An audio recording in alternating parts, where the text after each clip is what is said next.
নমস্কার বন্ধুরা, ঝুমাস কিচেনে তোমাদের সবাইকে স্বাগত। আশা করি বন্ধুরা তোমরা প্রত্যেকেই ভালো আছো এবং সুস্থ আছো। আজকে আমি তোমাদের সাথে রেসিপি শেয়ার করব কোয়াশের ঘন্ট। দেখো, কোয়াশের ঘন্ট আমার জন্য দুটো কোয়াশ নিয়েছি। এবার কোয়াশগুলোকে এভাবে ছাড়িয়ে নেব। তো চোকলাগুলোকে তোমরা চাইলে বটি দিয়েও করতে পারো।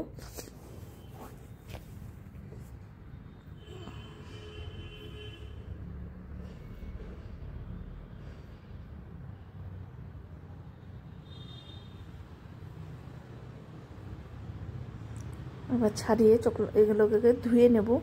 ধুয়ে পরিষ্কার করে নিয়েছি। এবার এটা গ্রেটার দিয়ে গ্রেট করার পরে কিন্তু আর ধোয়া যায় না, সেই জন্য আগের থেকে ধুয়ে নিতে হবে চুলার পরে। এবার আমি এটা গ্রেট করে নেব। এই কোয়াশের ঘন্ট তোমরা অনেকেই করে থেকেছো এভাবে। অনেকে মাছের মাথা দিয়েও কিন্তু করা যায়। আমি নিরামিষ করছি, মুগ ডাল দিয়ে করব। এবার দেখো এইভাবে সবগুলো করে নেব। দেখো সবগুলো করে নেওয়া হয়ে গেছে। এখানে আমার 3টে করেছি। এবার দেখো এখানে ডাল আছে, মুগ ডাল। মুগ ডালগুলো একটু বড় সাইজের ডালটা নিলে বেশি ভালো লাগে।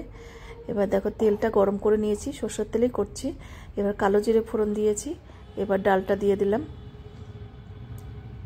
কালো জিরেও কিন্তু ভালো লাগে ফোড়নে, আবার জিরেও দিতে পারো, কিন্তু কালো জিরেটাই বেশি ভালো লাগবে। এবার ডালটাকে একটু লাল লাল করে ভেজে নেব।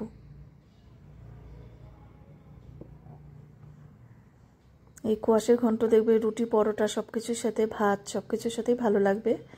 এবার কোয়াশগুলোকে দিয়ে দিলাম।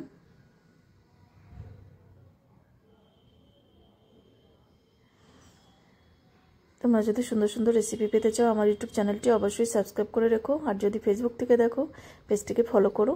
তাহলে আমি যখনই যা নিত্য নতুন ভিডিও আপলোড করব, নোটিফিকেশন তোমাদের কাছে সঙ্গে সঙ্গেই পৌঁছে যাবে।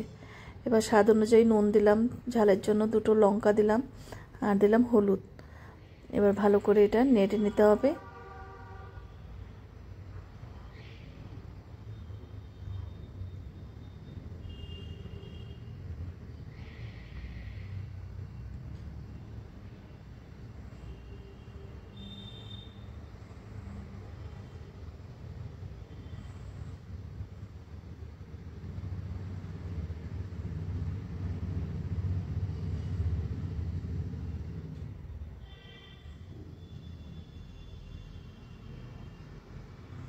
এবার দেখো আমি কিন্তু ঢাকা দিয়ে নেই, তাতেই গলে গেছে, যেহেতু গ্রেট করা আছে সেই জন্য ঢাকা না দিলেও চলবে।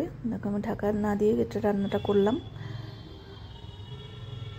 দেখো পুরো জলটা একটু শুকিয়ে গেছে, এটা কিন্তু হয়ে গেছে। এবার নামিয়ে নেব।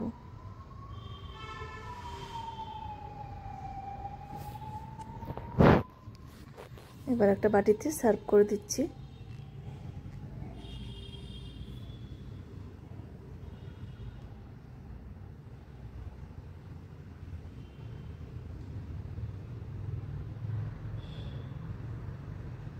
আজকে তাহলে আমি এখানেই রাখছি। এরপরের দিন আবার নতুন কোনো রেসিপি নিয়ে তোমাদের সামনে হাজির হয়ে যাব।